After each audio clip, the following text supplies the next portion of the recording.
Boluarte cambia a los ministros de Economía y Finanzas, de Educación, de Comercio Exterior y Turismo y también de Salud antes de las fiestas patrias. Algo difícil, ¿no? Por lo que ya ha adelantado la jefa de Estado. Vamos a escuchar este planteamiento de la congresista Norma Yarro. Tenemos un mensaje claro y tenemos que cambiar ministros. Es urgente que se refresque este gabinete. ¿Antes del 28 de julio? Debería. O es que tenemos que estar censurando. O sea, y después quedamos muy mal porque no conseguimos los votos. Nosotros estamos para fiscalizar a la presidenta, para ayudar también cuando se necesita. ¿Quiénes son los ministros que ya deberían dejar el cargo? Yo creo que Economía, es claro que no tiene empatía con nosotros, va a soltar aparentemente digo, más dinero para Petroperú. Ojo, una empresa quebrada. El tema de educación definitivamente no puede estar esta señora, ¿no? Hemos visto su discurso tras discurso y no. La ministra de Comercio Exterior, que ayer realmente sentí vergüenza ajena escucharla que estamos importando carne de burro. El ministro de Salud. ¿Cómo está? Yo voy a tener visitas opinadas en hospitales, no lo voy a contar dónde, pero voy a caer. A ver si de repente para mañana ya se van preparando un poquito. Pero no puede ser posible que no tengamos medicamentos, no haya camas, no hay sillas de ruedas. Y hay poca empatía en el tema de salud. Entonces, bueno, ya les he dado buenas carteras, ¿no? Bueno, y ayer estábamos en pleno programa, fue la conferencia de prensa que todos esperábamos. Tras 95 días de silencio, la presidenta Dina Boluarte, bueno, tuvo este encuentro con los periodistas en Palacio de Gobierno. Estaba bien acompañada de sus ministros, pero se mostró bastante esquiva para responder por los casos de los menores abusados en el Amazonas, también sobre el caso Rolex, y tampoco sentó una posición clara en torno a las leyes bastante controversiales aprobadas por el Congreso de la República. Tenemos el informe que ha preparado nuestro compañero Igor Malca. Ya quisiera desaparecerme un solo minuto y no hacer mi trabajo de presidenta. Después de 95 días, decidió abrir las puertas de Palacio y recibir a los periodistas. En una extensa conferencia de prensa que duró más de 1 hora y media, la primera mandataria hizo un balance de lo que fue su viaje a China. China se han logrado varios logros significativos que fortalecen nuestra asociación estratégica integral. Suscribimos, reitero, 13 instrumentos, incluyendo el Plan de Acción Conjunta 2024-2029, que guiará nuestra cooperación en áreas claves como economía digital. Han pasado muchos días desde que la presidenta no habría la posibilidad de preguntar. Por ello, una de las primeras consultas fue si evaluaba un posible adelanto de elecciones. Nosotros vamos a seguir gobernando hasta el 28 de julio del 2026. Lamentablemente, cuando se le cuestionó por cuál ha sido su accionar con respecto a los casos de las violaciones a menores de la comunidad Aguajún, la mandataria no respondió. Para la respuesta de Aguajún y las 500 denuncias presentadas, acá está nuestro ministro de Educación. Ministro, por favor, ahí tiene el micrófono a su lado. Gracias. Otra consulta que decidió no responder directamente es la que refiere a los hallazgos de la Fiscalía con respecto a las costosas joyas que estarían en su poder y habrían sido adquiridas por Wilfredo Oscorima. Hoy estuvo aquí el gobernador de Ayacucho con aproximadamente 23 alcaldes en esa preocupación de seguir avanzando en el desarrollo del Perú. Desde acá mi saludo a mi amigo, a mi Waiki. ¿Cuántas joyas fueron, presidente? Esa fue mi pregunta puntual. Le voy así como usted me dice, por favor, respóndame las 3, yo le voy a decir, por favor, está en la Fiscalía.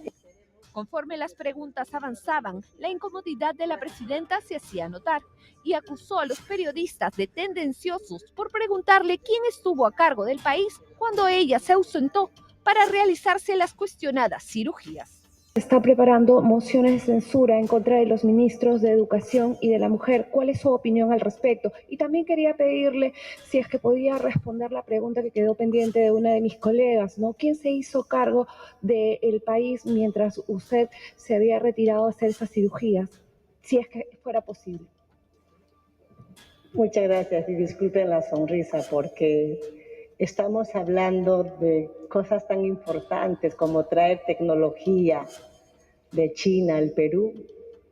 Y esas preguntas, pues a esas preguntas tendenciosas es a las que yo me refiero, que no ayudan y no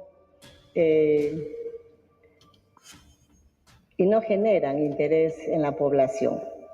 Respecto de la censura del ministro de Educación y de la ministra de la Mujer, en ese respeto de los poderes del Estado y de la autonomía de cada institución, es parte del trabajo del Congreso. También se le preguntó por la situación de Vladimir Cerrón.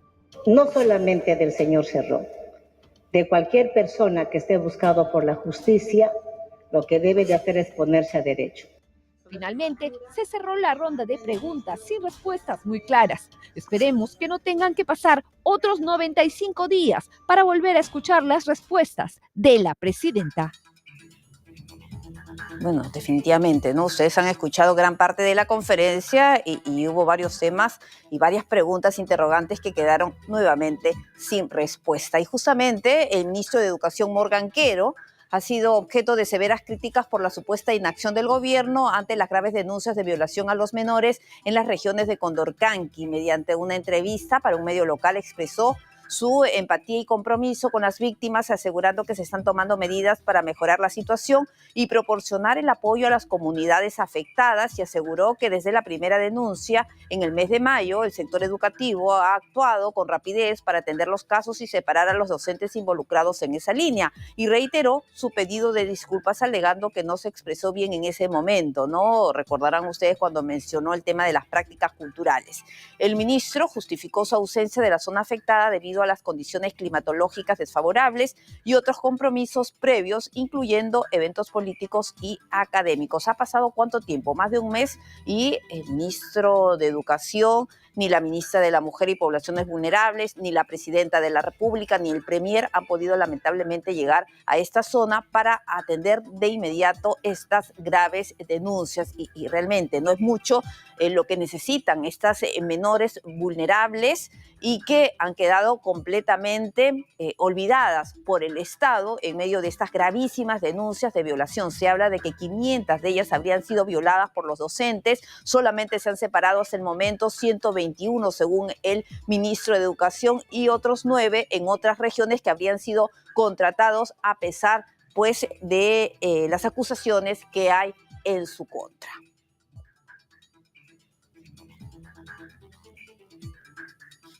Bueno, por momento vamos a dejar ese tema ahí, vamos a hablar de la Corte Interamericana, de la respuesta en conjunto que ha habido por parte de la presidenta de la República y también el presidente del Congreso, pero quien ha dado a conocer su opinión y su posición ha sido el presidente del Poder Judicial, Javier Arévalo. Y lo que él ha indicado es que la Corte Interamericana de Derechos Humanos no tiene facultad para ordenar a los poderes del Estado, incluyendo el Poder Judicial, sobre cómo proceder en sus decisiones. Vamos a escuchar lo que declaró más temprano.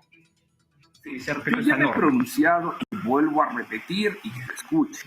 La Corte Interamericana no tiene ninguna facultad para pedirle a los poderes del Estado que hagan algo, y mucho menos al Poder Judicial para que interfiera en las decisiones de otros poderes.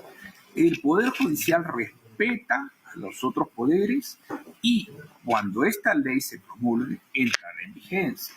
Si algún juez considera que la ley es inconstitucional, contraria a convenios, la inaplicará vía control difuso, fundamentando por qué. Y si un juez considera que esta ley es adecuada a los estándares, la aplicará. Por lo tanto, acá no hay nada que ver con la Corte Interamericana. Acá los jueces peruanos son los que van a decidir si la ley se aplica o no se aplica. O sea, estará en su competencia. Estará en la competencia de los jueces peruanos y, reitero, la Corte Interamericana no tiene que decirnos nada. ¿Pero qué caso no se estaría incumpliendo en todo caso o tendríamos que retirarnos de la Corte? O sea, ¿cuál podría ser? No, pues la Corte no tenemos por qué retirarnos. La Corte tiene sus atribuciones, pero cuando se excede, obviamente tenemos que ponerle un...